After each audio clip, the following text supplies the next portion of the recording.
আমি কি আমার সন্তানরা আমার ভাইরা আমার লাশটা পাবো না? আমি মহিলা গেছে, আমি কি লাশটা নিয়ে রাজনীতি করবেন আপনি? খুব বাজে ভাবে মারছে সেনাবাহিনীরা কোনো কারণ ছাড়া। শুধুমাত্র যমুনা টিভিতে একটা সাক্ষাৎকার দিচ্ছিল স্টুডেন্টরা, লাশের সংখ্যা বলতেছিল এখানে। এসব কি রে ভাই? উত্তরা মাইলস্টোন স্কুলে কি ফকিন্নির পোলাপাইন পড়তো যে সরকারের কাছে অনুদান চাইতে যাইবে? মানে আপনারা কেন তাদের লাশের সংখ্যা লুকাতে যাচ্ছেন? তাদের মা বাবা কি আপনাদের কাছে অনুদান চাইতে যাবে? তারা চাইছে যে কতজন ছাত্রছাত্রী মারা গিয়েছে তার সংখ্যা। মুহূর্তে ২-২৫০ ছেলে মেয়ে দুনিয়া ছেড়ে চলে গেছে, অথচ আপনারা কিছু নিউজে প্রকাশ করতেছেন ২০ জন ৩০ জন। আবার এই নিয়ে যখন ছাত্রছাত্রীরা কথা বলতে যাচ্ছে তাদের উপরে লাঠিচার্জ হচ্ছে এবং তাদের শিক্ষকের উপরও আক্রমণ হচ্ছে।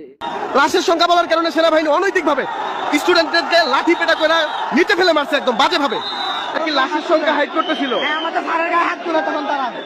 এটা তো কোনো রাজনৈতিক ইস্যু ছিল না, এটা ছিল একটা অ্যাক্সিডেন্ট।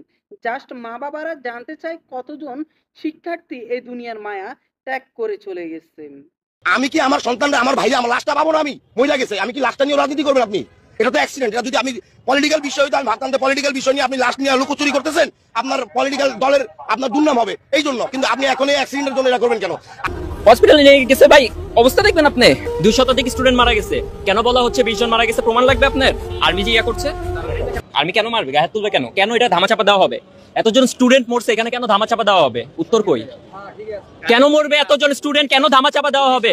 যেই বিমানটা চায়না গ্রাউন্ডেড করে দিচ্ছে, ওইটা কেন আমাদের সেকেন্ড হাইস্ট পাওয়ারফুল বিমান হবে? ফার্স্ট হাইস্ট পাওয়ারফুল হলো MiG-29, কেন সেকেন্ড এটা হাইস্ট হবে? কেন বাংলাদেশ এতদিন কি করছে? উন্নত হয় নাই কেন? আর কেন আর্মির কি ঠেকা পড়ছে যে এটা গোপন করতে হবে? কয়জন মারা গেছে রিপোর্টে, কয়জন কে করতেছে? সব রিপোর্ট করতেছে সেন্টিমেন্টাল রিপোর্ট। একজন আমাদের ম্যাম একজন এখান থেকে বের হয়ে আসছে, ওনারা রিপোর্ট করতেছে যে কি হয়েছে কি হয়েছে। একজন একটা সিঙ্গেল রিপোর্ট করে নাই যে কয়জন স্টুডেন্ট মারা গেছে, কয়জন ছেলে মেয়ে মারা গেছে। আরে ভাই, নিচে ছোট ভাই মারা গেছে, হসপিটালে নিয়ে গেছে ভাই, অবস্থা দেখবেন আপনি। কেন ভাই এগুলো লুকানোর কি আছে? লাশের সংখ্যা বলার কারণে সেনাবাহিনী অনৈতিক ভাবে স্টুডেন্টদেরকে লাঠি পেটা করে নিচে ফেলে মারছে একদম বাজে ভাবে। আর সবচেয়ে বড় কথা, এই যে একটা বিমান, যে বিমানের বয়স ২৫ বছর হয়ে গেছে, সারা বিশ্বে না মানে ২৫ বছর হয়েছে, এটা নিষিদ্ধ, মানে এটা ব্যবহার হয় না। এইটা কেন আপনি করবেন? আর এটা ঢাকার মতো একটা জায়গায়, এই ঢাকার মতো একটা ক্যাপিটাল সিটিতে, জনবহুল একটা এলাকায় আপনি প্রশিক্ষণ বিমান দিয়ে আপনি করবেন, তাও এটা অফ দিয়ে হইতো, তাও মেনে নেওয়া দিত।